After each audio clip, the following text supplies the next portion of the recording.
Hola. Hoy vamos a sumergirnos en el fascinante mundo de la economía y, para hacerlo de manera organizada, vamos a explorar cómo se estructura su estudio. 1. Concepto. Imaginen la economía como un gran rompecabezas, con miles de piezas interconectadas.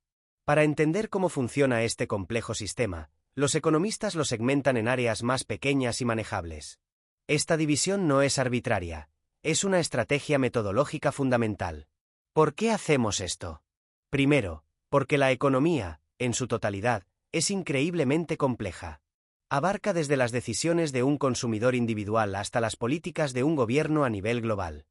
Al dividirla, podemos enfocarnos en aspectos específicos y analizarlos con mayor profundidad. Segundo, esta segmentación simplifica la complejidad. Al crear categorías y subdisciplinas, podemos construir modelos y teorías que nos ayuden a comprender las relaciones causales dentro de cada área. Es como si, en lugar de tratar de entender todo el rompecabezas de golpe, nos concentráramos en una sección a la vez. Tercero, y muy importante, esta división facilita el avance del conocimiento y su aplicación práctica. La especialización permite a los economistas desarrollar una experticia profunda en áreas concretas, lo que a su vez conduce a investigaciones más rigurosas y a soluciones más efectivas para los problemas económicos. 2. La economía positiva. Ahora, entramos en una de las dos grandes ramas de la economía, la economía positiva. Esta rama se centra en la descripción y explicación de los fenómenos económicos tal como son, sin emitir juicios de valor sobre si son buenos o malos, justos o injustos. Se trata de entender la realidad, no de cambiarla, al menos, no directamente. La economía positiva se basa en la objetividad y la contrastación empírica. Esto significa que las afirmaciones y teorías deben ser verificables a través de la observación y el análisis de datos. No se trata de opiniones, sino de hechos.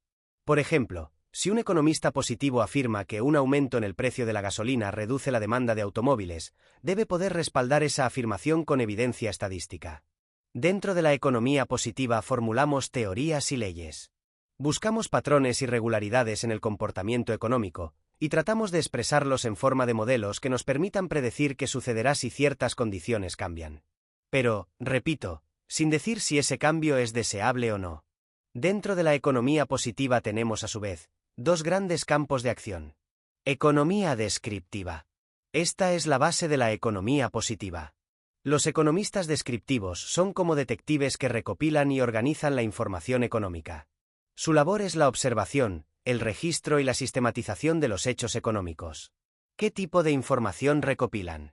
Pues, datos sobre una amplia gama de variables económicas, la producción de bienes y servicios, el consumo de las familias, los precios de los productos, los niveles de empleo, las tasas de interés, y un largo etcétera. El objetivo es ofrecer una imagen fiel y detallada de la realidad económica en un momento y lugar específicos. No se trata solo de enumerar cifras, sino de identificar patrones y tendencias que puedan ser relevantes para el análisis posterior. Por ejemplo, un economista descriptivo podría elaborar un informe sobre la evolución del desempleo en un país durante los últimos 10 años, mostrando cómo ha fluctuado y si hay alguna tendencia clara. Teoría económica. Aquí damos un paso más allá de la mera descripción. La teoría económica se encarga de construir modelos abstractos y formular leyes y principios que expliquen el funcionamiento de la economía. Es decir, no solo observamos qué pasa, sino que tratamos de entender por qué pasa. Estos modelos son simplificaciones de la realidad.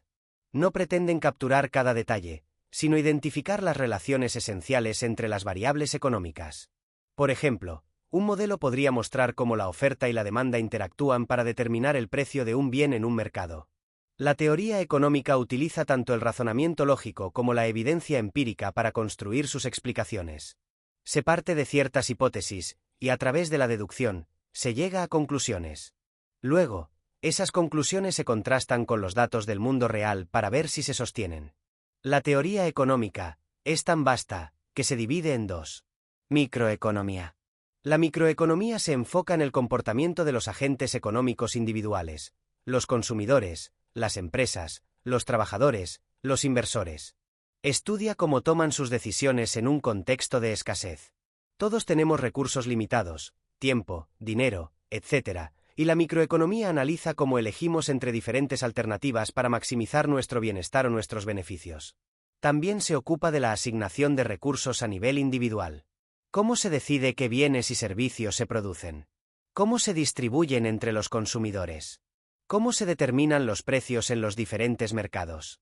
Algunos temas centrales de la microeconomía son la teoría del consumidor, como las personas deciden qué comprar, la teoría de la producción, como las empresas deciden qué y cuánto producir, la teoría de los precios, cómo se forman los precios en los mercados, y el estudio de las diferentes estructuras de mercado, competencia perfecta, monopolio, oligopolio, etc.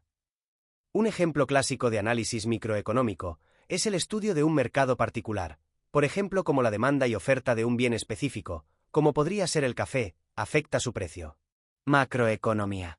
La macroeconomía, en cambio, adopta una perspectiva agregada. En lugar de estudiar a los individuos, se enfoca en el funcionamiento de la economía en su conjunto.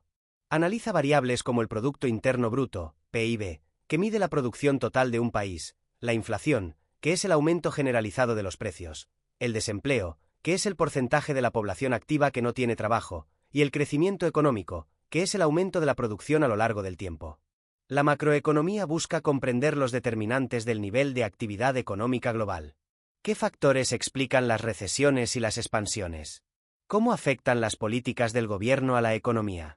Además, se ocupa del diseño de políticas que permitan alcanzar objetivos como el pleno empleo, la estabilidad de precios y un crecimiento económico sostenible. Un ejemplo de análisis macroeconómico es el estudio del comportamiento de la inflación de un país, es decir, cómo los precios de los productos de consumo masivo varían en el tiempo. 3. La economía normativa. Finalmente, llegamos a la economía normativa. Aquí, a diferencia de la economía positiva, entran en juego los juicios de valor y las consideraciones éticas. No se trata solo de describir cómo funciona la economía, sino de proponer cómo debería funcionar. La economía normativa se basa en criterios y objetivos que se consideran deseables. ¿Qué es una sociedad justa? ¿Cómo se debe distribuir la riqueza? ¿Qué nivel de desigualdad es aceptable? Estas son preguntas normativas, y las respuestas no son objetivas, sino que dependen de las preferencias y valores de cada persona o sociedad. La economía normativa formula recomendaciones y prescribe políticas económicas. Por ejemplo, un economista normativo podría argumentar que el gobierno debería aumentar los impuestos a los ricos para financiar programas sociales, basándose en la idea de que una distribución más igualitaria de la renta es deseable. Dentro de la economía normativa, se encuentra un campo de estudio y aplicación, la política económica. La política económica es el conjunto de acciones e instrumentos que utilizan las autoridades, generalmente el gobierno y el Banco Central, para influir en la economía y alcanzar ciertos objetivos. Estos objetivos suelen estar relacionados con el crecimiento económico, el empleo, la estabilidad de precios, la distribución de la renta y otros aspectos del bienestar social. La política económica se basa en el análisis tanto de la economía positiva, para entender cómo funciona la economía, como de la economía normativa, para definir qué objetivos se consideran deseables.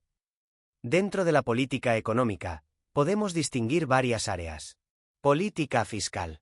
Se refiere a las decisiones del gobierno sobre los impuestos, los ingresos públicos, y el gasto público, los egresos públicos.